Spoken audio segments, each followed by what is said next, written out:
ఇది కేవలం సమాచారంగా మాత్రమే భావించండి. వైద్య నిపుణులను సంప్రదించండి. కిడ్నీ ఫెయిల్ అయినప్పుడు ప్రత్యేకంగా లక్షణాలు ఎలా కనిపిస్తాయి? కిడ్నీ ఫెయిల్యూర్ అనేది కిడ్నీ డిసీజ్, కిడ్నీ ఎఫెక్ట్ అయిన వెంటనే సో కిడ్నీ డ్యామేజ్ స్టార్ట్ అవ్వటం అనే స్టేజ్లో యూరిన్లో కిడ్నీలో యూరిక్ యాసిడ్ అన్నారు కదా, ప్రోటీన్ లీకేజ్ అన్నారు కదా, అంటే ఇది ఎలా అవుతుంది? దీనికి సంబంధించిన లక్షణాలు పేషెంట్కి ఎలా కనపడతాయంటే యూరిన్ ఫ్లష్ చేసిన తర్వాత ఇంకా ఈ జనరేషన్లో చాలా వరకు ఏజ్ లిమిట్ లేకుండా కిడ్నీస్ ఫెయిల్ అవుతున్నాయి సార్, అంటే రీజన్ ఏంటనేది? డిఫరెంట్ ఏజెస్లో డిఫరెంట్ డయాబెటీస్ ఉన్న వాళ్ళలో 100కి 10% మందిలో. బట్ కిడ్నీస్ని సేఫ్గా ఉంచుకోవడానికి అంటే డైట్ పరంగా ఎలాంటి హెల్తీ డైట్ ఉండాలి? కిడ్నీ డిసీజ్ కనుక స్టార్ట్ అయిన వాళ్ళలో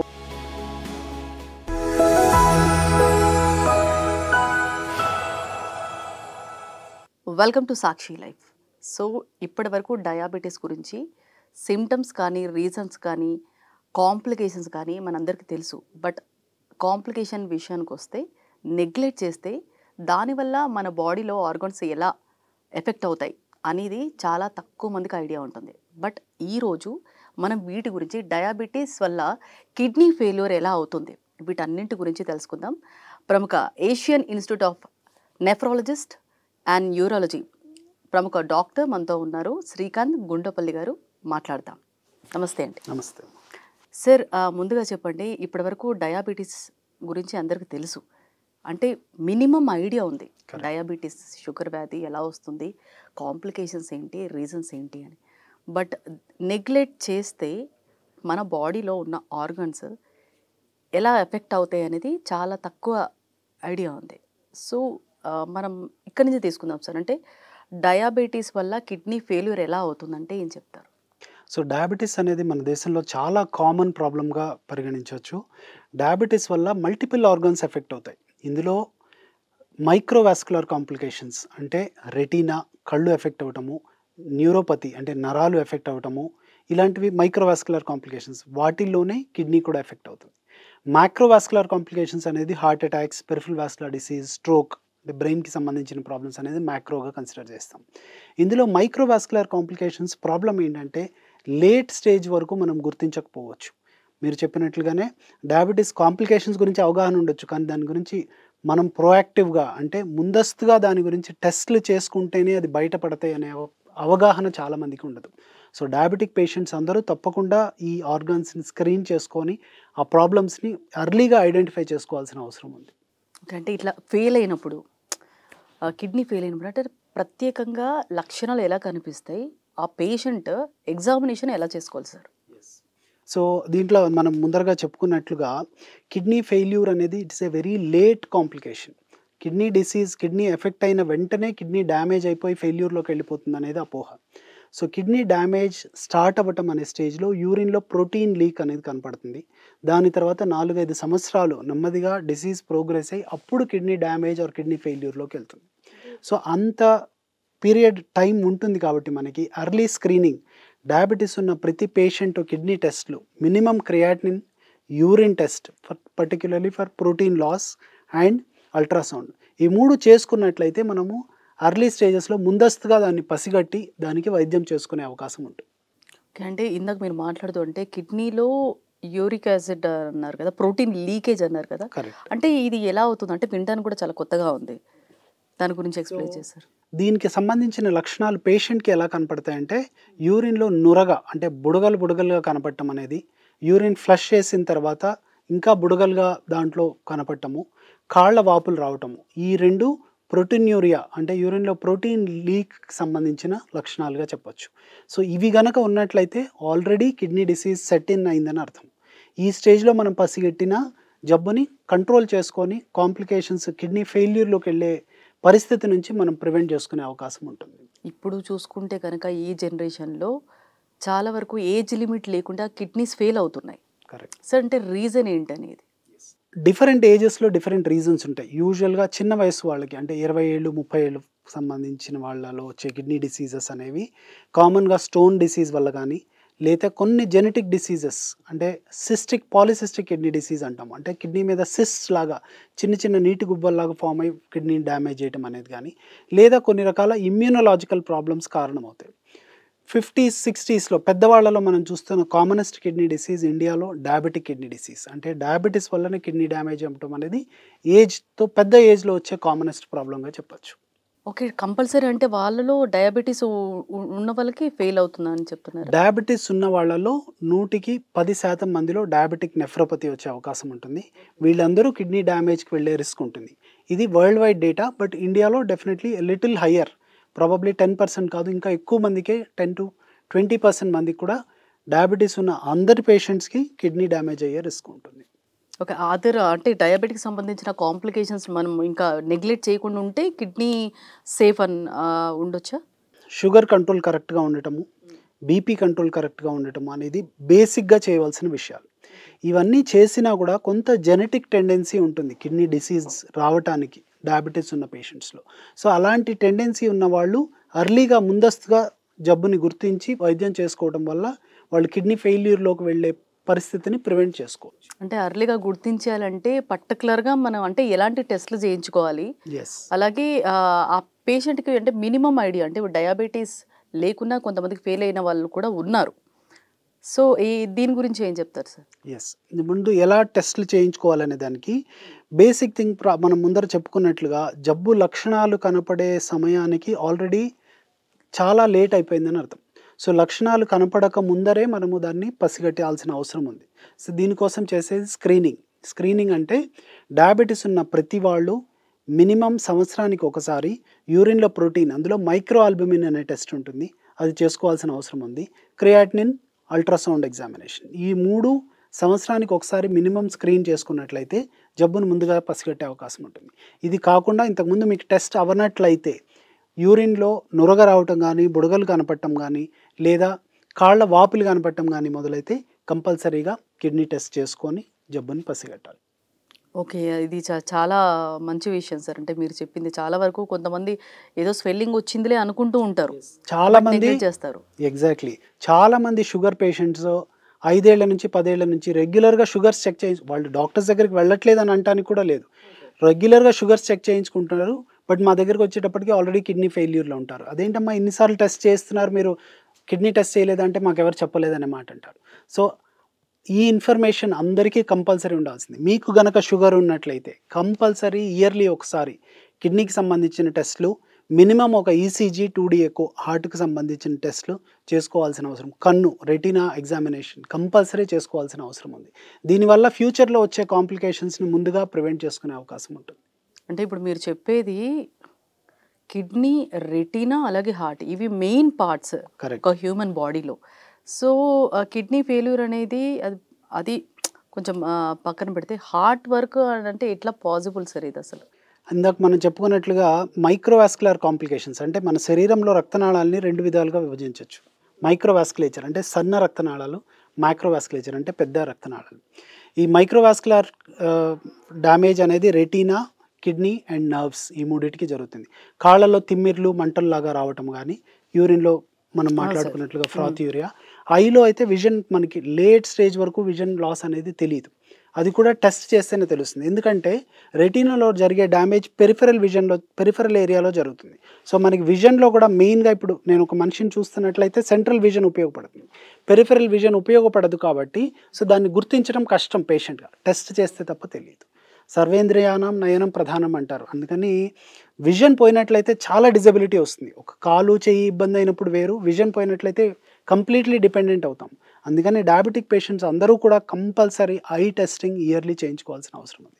ముఖ్యంగా దీనికి కిడ్నీకి రిలేషన్ ఉంది కాబట్టి సేమ్ పెథోజెనిసిస్ అంటే same problem is what is damaging the kidney also. So అందుకని అటు నుంచి కిడ్నీ జబ్బు కూడా చాలామంది ఆఫ్థల్మాలజిస్టులు, కన్న డాక్టర్లు ఈ అవగాహన ఉంటుంది కాబట్టి వాళ్ళు దే రిఫర్ టు అస్, వీళ్ళకి సిగ్నిఫికెంట్గా రెటీనా డ్యామేజ్ ఉంది, కిడ్నీ కూడా స్క్రీనింగ్ చేయించాలని చెప్పి పంపిస్తుంటారు. సో ఆ పెథోజెనిసిస్ ఒకటే కాబట్టి ఇవన్నీ అల్టిమేట్లీ బ్లడ్ ప్రతి చోట వెళ్తుంది. సో బ్లడ్ షుగర్ హై ఉన్నప్పుడు ప్రతి చోట ఎఫెక్ట్ అవుతుంది, అన్ని వెజల్స్ ఎఫెక్ట్ అవుతాయి.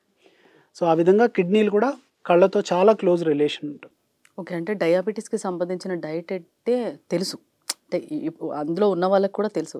బట్ కిడ్నీస్‌ని సేఫ్‌గా ఉంచుకోవటానికి అంటే డైట్ పరంగా ఎలాంటి హెల్తీ డైట్ ఉండాలి? సో, డైట్ పరంగా చూసుకున్నట్లయితే కిడ్నీ డిసీజ్ కనుక స్టార్ట్ అయిన వాళ్ళలో ముఖ్యమైనది ద 3 వైట్ పాయిజన్స్ అంటారు. అంటే మనం అనుకునే salt, sugar and white rice. ఆ 3 are bad combination for anybody, even for normal people. మనం కిడ్నీ డిసీజ్ అనే కాదు, excess amounts of this is a problem for anybody. అది లేనిదే మనకి రోజు గడవదు కదా సార్. అవి డెఫినెట్‌గా లిమిటెడ్ మోతాదులో వాడవలసి ఉంటుంది. అది ఎక్సెస్ అయినప్పుడు డెఫినెట్‌గా ప్రాబ్లమ్ అవుతుంది. So, polished rice is definitely high carbohydrate content. ఎందుకంటే అన్‌పాలిష్డ్ రైస్‌లో ఉండే ప్రోటీన్ లేయర్ అనేది పోతుంది. సో, పాలిష్డ్ రైస్ అనేది it is good for health. At least కామన్‌గా అన్‌పాలిష్డ్ రైస్ తినటం అనేది డిఫికల్ట్ అయ్యే వాళ్ళలో అట్‌లీస్ట్ సింగిల్ పాలిష్ అలాంటివి స్టేజెస్ వారీగా ట్రై చేయొచ్చు. Okay. Next thing, diet kidney డిసీజ్‌కి మాట్లాడుకున్నట్లయితే salt is the most important problem. Salt ఎంత తగ్గించుకుంటే అంత మంచిది. Limit it to 2 grams per day అంటాము. అంటే యావరేజ్‌గా సమ్‌వేర్ అరౌండ్ ఒక స్పూన్‌లో హాఫ్, నార్మల్ మనం కాఫీ స్పూన్‌లో హాఫ్‌గా చెప్పొచ్చు. That is for your 24 hours. అది మీ కూరలోనా, పప్పుల్లోనా, whatever 24 hours limitation is that. Then sugar, obviously diabetic patients వాళ్ళు they are all aware of వాళ్ళ అవును. షుగర్ రిస్ట్రిక్షన్స్ ఎలాంటివనేది. ఇవి కాకుండా non vegetarian proteins, particularly large amounts of hard meats like mutton లాంటి మీట్స్ అనేవి they are not good for kidney patients. వాళ్ళవి తగ్గించుకోవాల్సిన అవసరం ఉంది. Digestion system. అంటే దాని నుంచి ప్రొడ్యూస్ అయ్యే నైట్రోజనస్ వేస్ట్, మన ప్రోటీన్ మన శరీరంలో వెళ్ళిన తర్వాత అది మెటబలైజ్ అవుతుంది. మెటబలైజ్ అయిన తర్వాత వేస్ట్ జనరేట్ అవుతుంది. దాంట్లో జనరేట్ అయ్యే నైట్రోజనస్ వేస్ట్ అనేది it is bad for kidney. Hard animal ప్రోటీన్స్లో, వెజిటేరియన్ ప్రోటీన్స్లో ప్రాబ్లం ఉండదు. అంటే మామూలు పప్పులు, సోయా ఇట్లాంటి వాటిలో ప్రాబ్లం లేదు. నాన్ వెజిటేరియన్ ప్రోటీన్స్ లిమిట్ చేయాలి. జీరో చేయాల్సిన అవసరం ఉండకపోవచ్చు. అది లిమిట్ చేసుకోవడం వల్ల కిడ్నీని సేఫ్ గార్డ్ చేసుకునే అవకాశం ఉంటుంది. మూడవది, కొంతమందికి డయాబెటిక్ కిడ్నీ డిసీజ్ ఉన్న వాళ్ళలో పొటాషియం పెరిగే రిస్క్ ఉంటుంది. సో, దానికి సంబంధించి వాళ్ళు కొన్ని specific potassium rich diets like bananas కానీ, కోకోనట్ వాటర్ కానీ, డ్రై ఫ్రూట్స్ కానీ ఇవన్నీ రిస్ట్రిక్ట్ చేయాలి. నార్మల్ పీపుల్లో actually these are good for the health. But diabetic patients who have some kidney disease high risk for potassium high అవడానికి risk ఎక్కువ ఉంటుంది. So, వాళ్ళు అది లిమిట్ చేసుకోవాల్సిన అవసరం ఉంది. డ్రై ఫ్రూట్స్ అనేది ఇది తెలియదు సార్. అంటే మెయిన్లీ డయాబెటీస్ పేషెంట్స్‌కి డ్రై ఫ్రూట్స్ అయితే తినటం అంటే నేను చూసాను పర్టికులర్‌గా. బట్ అవి కూడా తినొద్దు అంటే ఓన్లీ కిడ్నీ డిసీజ్ ఉన్న పరిస్థితుల్లో పొటాషియం హై అవుతున్న వాళ్ళలో, నార్మల్ డయాబెటిక్స్లో అది మేజర్ రిస్ట్రిక్షన్ కాదు. In fact dry fruits are good source of protein, good source of energy. అది లో క్యాలరీతో గుడ్ అమౌంట్ ఆఫ్ ప్రోటీన్ ఇవ్వగలిగిన food. So, for normal people yes it is recommended. Kidney disease పేషెంట్స్లో particularly again మీ doctor సలహా కూడా తీసుకోవాల్సిన అవసరం ఉంది. మీ డాక్టర్ కనుక మీకు హై పొటాషియం ఉంది అని ఐడెంటిఫై చేసినట్లయితే అది అవాయిడ్ చేయడం బెటర్ అవుతుంది. అంటే ఇప్పుడు కిడ్నీ ఫెయిల్ అయిన వాళ్ళకంటే డిసీజ్ వచ్చిన వాళ్ళకి ఎలా క్యూర్ చేసుకోవాలి అసలు పేషెంట్? అంటే మీరు ఎలా ట్రీట్ చేస్తారు? సో, ట్రీట్మెంట్ ఆప్షన్స్ కిడ్నీ డిసీజ్లోకి వచ్చిన వాళ్ళకి ఇనీషియల్ స్టేజెస్లో ఎప్పుడైతే కేవలం ప్రోటీన్ లాస్ ఉంది లేదా మైల్డ్ రీనల్ డిస్ఫంక్షన్, అంటే కిడ్నీ క్రియాటినిన్ రైజ్ అవడం. క్రియాటినిన్ అనేది కిడ్నీ ఫంక్షన్ని చెప్పే test. Proteinuria 24 hour urine protein అనేది యూరిన్లో ఎంత ప్రోటీన్ లీక్ అవుతుందని చెప్పే టెస్ట్. సో, ఎర్లీ స్టేజెస్లో ఉన్న వాళ్ళకి 10 ఏళ్ల నుంచి చూసుకున్నట్లయితే కొత్త మెడిసిన్స్ చాలానే వచ్చినాయి. ముందర ఏస్ ఇన్హిబిటర్స్ అనే ట్రెడిషనల్ మెడికేషన్స్ ఉండేవి. ఇప్పుడు అలా కాకుండా కొన్ని SGLT2 ఇన్హిబిటర్స్ అని, GLP-1 అనలాగ్స్ అని, తర్వాత మినరలోకార్టికాయిడ్ రిసెప్టర్ యాంటగోనిస్ట్ అని ఇలా కొత్త మెడిసిన్స్ కొన్ని అవైలబుల్ ఉన్నాయి. ఇవన్నీ కూడా ట్రై చేసి మనం డిసీజ్ని సాధ్యమైనంత స్లో చేసుకునే అవకాశం ఉంది. కామన్గా పబ్లిక్లో ఏంటంటే, సార్ క్రియాటినిన్ 2 వెళ్ళింది, డయాబెటీస్ వల్ల డ్యామేజ్ అయింది, నాకు ఇది తగ్గించి నార్మల్ చేసే అవకాశం ఉందా అని. తగ్గించి నార్మల్ చేయటం అనే అవకాశం ఉండకపోవచ్చు. బట్ జబ్బు ప్రాసెస్ని మనం స్లో డౌన్ చేసి ఫర్దర్ పెరగకుండా స్లో డౌన్ చేసుకునే అవకాశం ఖచ్చితంగా ఉంటుంది.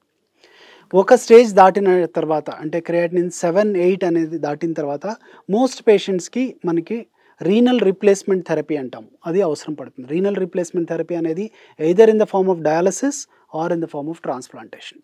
డయాలసిస్లో రకాలు ఉంటాయి, హీమోపెరిటోనియల్ డయాలసిస్ అని. బట్ డయాలసిస్ చేయటం అంటే బ్లడ్ క్లీనింగ్ ప్రాసెస్ ఆర్టిఫిషియల్గా మెషిన్తో చేయించడము, లేదా transplantation which is the ideal treatment choice. అంటే పేషెంట్ ఫిట్ కనుక అయినట్లయితే transplantation provides the best quality of life. Age limit ఏమైనా ఉంటుందా సార్? యూజువల్గా 60 అనేది ట్రెడిషనల్ ఏజ్ లిమిట్ అమ్మా. బట్ ప్రస్తుతం ఉన్న మెడికల్ అడ్వాన్స్మెంట్స్తో, ప్రస్తుతం ఉన్న సర్జికల్ టెక్నిక్స్తో it has gone much higher. Otherwise cardiac wise fit ఉన్న పేషెంట్స్కి ఈవెన్ 60, 65, 70 ఇయర్స్ కూడా ట్రాన్స్ప్లాంట్ జరిగి they lead a long healthy life. వాళ్ళకి కనుక underlying major problems, heart disease particularly cancers లేనట్లయితే yes, any age is considered for transplant. తర్వాత కూడా ఒకవేళ ట్రాన్స్ప్లాంట్ చేసిన తర్వాత అంటే మళ్ళీ కాంప్లికేషన్స్ ఏమి రావా సార్? ట్రాన్స్ప్లాంటేషన్ తర్వాత మనకి ముఖ్యమైన వరి అనేది రిజెక్షన్ గురించి. అంటే ఆ కిడ్నీ మన శరీరంలోది కాదు కాబట్టి మన శరీరంలో ఉండే ఇమ్యూనిటీ దాన్ని రిజెక్ట్ చేయడానికి, డ్యామేజ్ చేయడానికి ట్రై చేస్తుంది. సో దాన్ని తగ్గించేందుకు మనం కొన్ని మెడికేషన్స్ వాడతాము. ఆ మెడికేషన్స్ వాడి రిజెక్షన్ రిస్క్ తగ్గిస్తాం. ఇన్స్పైట్ ఆఫ్ దట్ రిజెక్షన్ అనేది ఒక సీరియస్ రిస్క్. ఇది కాకుండా రెండో రిస్క్ ఇన్ఫెక్షన్స్. మనం బాడీ ఇమ్యూనిటీని తగ్గిస్తాం కాబట్టి బయట నుంచి వచ్చే ఇన్ఫెక్షన్స్ కానీ, లేదా మన శరీరంలో న్యాచురల్గా ఉండే ట్యూబర్క్లోసిస్ లాంటి ఇన్ఫెక్షన్స్ కానీ, ఇవన్నీ కూడా సిగ్నిఫికెంట్ మోర్టాలిటీ రిస్క్ కాజ్ చేస్తాయి. బట్ యావరేజ్గా ఒక ట్రాన్స్ప్లాంట్ సక్సెస్ రేట్ అనేది ప్రస్తుతం ఉండే టెక్నాలజీతో సమ్వేర్ అరౌండ్ 95% సక్సెస్ రేట్ అని చెప్పొచ్చు. Most patients in fact do very well post transplant. Yes, complications చూస్తాము, but you can say that around 5% of the పేషెంట్స్లో కాంప్లికేషన్స్ వచ్చే అవకాశం ఉంటుంది. ఇప్పుడు కిడ్నీ డిసీజ్ కూడా అంటే మరింత తీవ్రం కాకుండా ఉండటానికి అంటే బ్లడ్లో షుగర్ లెవెల్స్ని ఎలా నియంత్రించాలి sir? Kidney disease set in అయిన వాళ్ళలో షుగర్ కంట్రోల్, ఎస్ మీరు చెప్పింది చాలా ఇంపార్టెంట్. దానికి రకరకాల medicines, insulins, dietary modifications, everything is available. But more importantly BP control. Sugar control ఉంటుంది వాళ్ళకి, కానీ బీపీస్ ఎప్పుడు 190s, 150s, 170s ఉండే పేషెంట్స్లో ర్యాపిడ్గా కిడ్నీ డ్యామేజ్ అవుతుంది. సో ఒకసారి కిడ్నీ డిసీజ్ సెట్ ఇన్ అయిన తర్వాత బీపీ కంట్రోల్ అనేది చాలా ఇంపార్టెంట్. తర్వాత ఇప్పుడు నేను మీకు ఇందాక చెప్తున్నాను, లాస్ట్ 10 yearsలో almost you can say 3-4 newer medicines have come, newer class of medicines have come up. ఇవి కిడ్నీ డిసీజ్ని 30%, 50% సిగ్నిఫికెంట్ స్లోయింగ్ డౌన్ చేయగలిగే అవకాశం ఉంది. దానికి తగినంత సైంటిఫిక్ ఎవిడెన్స్ కూడా ఉంది. సో ఈ medicines 1 by 1 steps wise add చేసుకొని డిసీజ్ని స్లో డౌన్ చేసుకునే అవకాశం ఉంది. 10 ఏళ్ల క్రితం ఉండే పేషెంట్స్కి ట్రీట్మెంట్ ఆప్షన్స్ వేరు, ఇప్పుడు ఉండే వేరు. సో తప్పకుండా అందరూ కిడ్నీ స్క్రీన్ చేసుకొని డిసీజ్ని ఐడెంటిఫై చేసి అర్లీగా ట్రీట్మెంట్ ఇనిషియేట్ చేసుకున్నట్టయితే సిగ్నిఫికెంట్గా కిడ్నీ డిసీజ్ని స్లో చేసుకోవచ్చు. ఇప్పుడు డయాలసిస్ అంటారు కదా సార్, కిడ్నీ డ్యామేజ్ అయిన తర్వాత అంటే ఏ స్టేజ్ సార్? అంటే ఆ స్టేజ్ వరకు వెళ్ళిన వాళ్ళకి అంటే సక్సెస్ రేట్ కూడా ఉంటుందా sir? Again everything is advancing అమ్మ. అంటే ఇప్పుడు మీ ఫీల్డ్లో లాగానే medicine field also is advancing over years. నేను ఎంబీబీఎస్ చదువుతున్న టైంలో పేషెంట్కి డయాలసిస్ స్టేజ్ వచ్చారంటే చాలా లో సర్వైవల్, వాళ్ళ 1 year సర్వైవలే క్వశ్చనబుల్గా ఉండేది. నౌ డయాలసిస్ మీద ఉన్న పేషెంట్స్కి 15 years, 20 years డయాలసిస్ మీద కంటిన్యూ అవుతున్న వాళ్ళు చాలామంది ఉంటారు. ఏజ్ లిమిట్ 15 years పాటు డయాలసిస్ కంటిన్యూ చేస్తున్నారు. They started say 30-35, they continue till 50-60. So ఆ టైప్ ఆఫ్ అడ్వాన్స్మెంట్స్ ఉన్నాయి. But facilities fortunately now government initiatives కానీ, పబ్లిక్ అవేర్నెస్ కానీ, ఆ ఫెసిలిటీస్ అన్ని చోట్ల అవైలబుల్ ఉంటున్నాయి. ఇప్పుడు more and more people are opting for that therapy. But yes, dialysis డెఫినెట్గా ఇట్ ఈస్ ఏ మిరకల్ అని చెప్పవచ్చు, which has changed the way these patients live. Say 20-25 years back most of these పేషెంట్స్కి లైఫే ఉండేది కాదు. Now they are surviving for very long time healthily on dialysis. ఇప్పుడు kidney damage అయింది sir, అంటే damage అయిన తర్వాత సో డయాలసిస్కి వెళ్ళక ముందే సో అది పూర్తిగా తగ్గించే ఛాన్స్ ఏమైనా ఉంటుందా సార్? ఒకసారి కిడ్నీ డిసీజ్ ఒక రేంజ్ వరకు సెట్ ఇన్ అయిన తర్వాత మైనర్ ఫ్లక్చుయేషన్స్ ఉండొచ్చు, కానీ అది తగ్గిపోయి నార్మల్ అవ్వటం అనేది జరగకపోవచ్చు. అగైన్ ఇందులో 2 విషయాలు ఉంటాయి. ఒకటి ఎక్యూట్ కిడ్నీ ఇంజరీ. ఇది ఎప్పుడు జరుగుతుందంటే డయేరియా వల్ల కానీ, ఏదో కొన్ని మెడిసిన్స్ వల్ల కానీ ర్యాపిడ్ కిడ్నీ ఫంక్షన్ కనుక డిట్యూరేట్ అయినట్లయితే అది మళ్ళీ ఇంప్రూవ్ అయ్యే అవకాశం ఉంటుంది. అలా కాకుండా మెడికల్ డిసీజెస్, బీపీ వల్ల, ఇమ్యూనిటీ ప్రాబ్లమ్స్ వల్ల, స్టోన్ డిసీజెస్ వల్ల, లాంగ్ టర్మ్ స్టోన్ అబ్స్ట్రక్షన్స్ వల్ల, తర్వాత డయాబెటీస్ వల్ల కానీ, వీటి వల్ల జరిగే డ్యామేజ్ స్లోగా ఓవర్ ఇయర్స్ జరుగుతుంది. Over years or over months జరిగిన డ్యామేజ్ ఏదైతే ఉందో అది రివర్సబుల్ ఉండదు. దాన్ని ఏ స్టేజ్లో ఉందో ఆ స్టేజ్లో స్టాప్ చేసే ప్రయత్నానికి రకరకాల medication options are available. But తిరిగి నార్మల్ అయిపోవటము, కిడ్నీ డయాలసిస్ ముందర స్టేజ్ వరకు వెళ్ళి మళ్ళీ నార్మల్ అవ్వటం అనేది క్రానిక్ డిసీజెస్లో జరగదు. అంటే diabetic related problems, hyper tension related problems జరగదు. బట్ ఎస్, నేను చెప్పినట్లుగా ఎక్యూట్ ఫ్యాక్టర్స్ ఉంటాయి కొంతమందికి. అంటే డయేరియా వల్ల, కొంచెం ఇన్ఫెక్షన్స్ వల్ల, కొంతమందికి అబ్స్ట్రక్షన్ వల్ల ఇట్లా వచ్చే ప్రాబ్లమ్స్ పార్షియల్లీ రివర్సబుల్ ఉండొచ్చు. ఓకే, మెయిన్ కిడ్నీలో స్టోన్స్ అని కూడా అంటూ ఉంటారు. సో ఇలాంటి ప్రాబ్లం ఉన్నప్పుడు యూరిక్ యాసిడ్ లెవెల్స్ బాడీలో ఎక్కువైనప్పుడు ఇందాక మీరు Correct. ప్రోటీన్ లెవెల్ లీక్ అయినప్పుడు అన్నారు కదా, సో ఇది ఎంత కాంప్లికేటెడ్ అండి? ఓకే. స్టోన్ డిసీజ్‌కి వచ్చినట్లయితే ఇక్కడ ఒకటి uric acid, proteinuria 2 different mechanisms. Stone అనేది కామన్‌గా ఇండియాలో కాదు world wide calcium stones is the most common. ఇది జెనెటిక్ టెండెన్సీ. వంశపారంపర్యంగా ఫాదర్స్‌లో ఉన్నాయి లేదా రూట్ ఫ్యామిలీలో కాజ్ ఉంది. సార్. యెస్. స్టోన్ టెండెన్సీకి, స్టోన్ ఫార్మేషన్‌కి. Second risk is dietary. ప్రస్తుతం ఉన్న ఈ fast foods, high salt diet, excessive meat consumption, దాంట్లో యూరిక్ యాసిడ్ ఎక్కువ ఉంటుంది. ఇలాంటివన్నీ కూడా స్టోన్ రిస్క్‌ని పెంచుతాయి. స్టోన్ డిసీజ్ వల్ల వచ్చే స్టోన్ ఫార్మేషన్ వల్ల వచ్చే కిడ్నీ డిసీజ్ యూజువల్లీ కొంచెం స్లో ప్రోగ్రెసివ్. మనం ఇందాక మాట్లాడుకుంది డయాబెటిక్ కిడ్నీ డిసీజ్ గురించి. డయాబెటిక్ కిడ్నీ డిసీజ్ అనేది కొంచెం ర్యాపిడ్‌గా ప్రోగ్రెస్ అయ్యే అవకాశం ఉంటుంది. స్టోన్ డిసీజ్ కొంచెం స్లోగా ప్రోగ్రెసివ్. స్టోన్ డిసీజ్ వాళ్ళు main thing diet, particularly water intake. 2-3 litres of water intake per day minimum తీసుకోవటము, సాల్ట్ రిస్ట్రిక్ట్ చేయటం, ఇవి 2 మేజర్ ఫ్యాక్టర్స్. ట్రెడిషనల్ థింగ్స్ ఏదో టొమాటోలు తినకూడదు, పాలక్ అవును తినకూడదు సార్. అనేది దట్ రిమైన్స్ కాంట్రవర్షియల్. అంత స్ట్రాంగ్గా సజెస్ట్ చేయము పేషెంట్స్కి. ఇదివరకటి రోజుల్లో ఎస్, టొమాటోస్లో ఉండే కొన్ని ఇంగ్రీడియంట్స్ వల్ల స్టోన్ రిస్క్ పెరుగుతుంది అని నమ్మేవాళ్ళు. బట్ ఇప్పుడు that is questionable. And tomatoes పాలకూర కానీ, కూడా పాలక్, అంటున్నారు కదా sir. Yes, all these things diet లో most important thing is salt restriction. ఈ ఫాస్ట్ ఫుడ్స్ ఇలాంటివి కంప్లీట్గా అవాయిడ్ చేయటము, యాడిక్వేట్ వాటర్ ఇంటేక్, హైడ్రేటెడ్గా ఉండటం. పర్టికులర్లీ సమ్మర్ రాబోతోంది, సో అందరూ getting aware of adequate water intake. సమ్మర్లో స్టోన్ రిస్క్ పెరుగుతుంది because of dehydration. Yes sir. So అవన్నీ కూడా జాగ్రత్త తీసుకోవాల్సిన అవసరం చాలా ఉంది. ఓకే. బాడీలో మనకి డైజెషన్ సిస్టమ్కి, దీనికి లివర్కి ఎంత ఉంటుందో, సో కిడ్నీస్ కూడా అంత మెయిన్. సో హెల్తీగా ఉండాలంటే డైట్ కూడా మీరు చెప్పారు. సో సాల్ట్ అన్నీ అవాయిడ్ చేయమని చెప్పారు, అంటే వైట్స్ అన్ని లిమిట్. లిమిట్గా పింక్ సాల్ట్ తింటే బెటర్ అంటారు కదా, is it true sir? Yeah, ultimately pink salt, rock salt, normal salt ఏదైనా కూడా 95% స్టిల్ సోడియం క్లోరైడ్ అమ్మా. They may have some extra calcium and potassium salts. So డెఫినెట్గా కిడ్నీ పేషెంట్స్కి అయితే రికమెండ్ చేయము. అదర్ దాన్ కిడ్నీ పేషెంట్స్కి ఈవెన్ దోస్ సాల్ట్స్ లిమిట్ చేసుకోవడం important. ఎందుకంటే 95% it is the same constituent కాబట్టి లిమిట్ చేసుకోవాల్సిన అవసరం. ఏ సాల్ట్ తీసుకున్నా limited quantity is very very important. Okay, thank you so much sir. ఇప్పటి వరకు అంటే డయాబెటీస్ వల్ల సో కాంప్లికేషన్స్ వరకు తెలుసు, కానీ ఇప్పుడు ఇన్ని మనకి రెటినా నుంచి హార్ట్ వరకు, సో కిడ్నీస్ వరకు ఇన్ని డ్యామేజ్ అవుతాయి అనేది సో మీరు చెప్పడం వల్ల తెలిసింది. Thank you so Thank much you. Sir. So viewers తెలుసుకున్నారు కదా ఇప్పటి వరకు శ్రీకాంత్ గారు చెప్పినట్టు. సో డయాబెటీస్ వల్ల మనకి కిడ్నీ ఫెయిల్యూర్ అవుతే దానివల్ల బాడీలో హార్ట్ నుంచి రెటినా వరకు ఎలాంటి ప్రాబ్లమ్స్ ఉంటాయి, అలాగే కిడ్నీని ఎంత సేఫ్గా ఉంచుకోవాలి, డైట్ పరంగా ఎలాంటివి పాటించాలి అనే విషయాలు బాగా తెలుసుకున్నారు కదా. సో ఇది వాళ్ళ Sakshi life. Stay tuned to Sakshi life.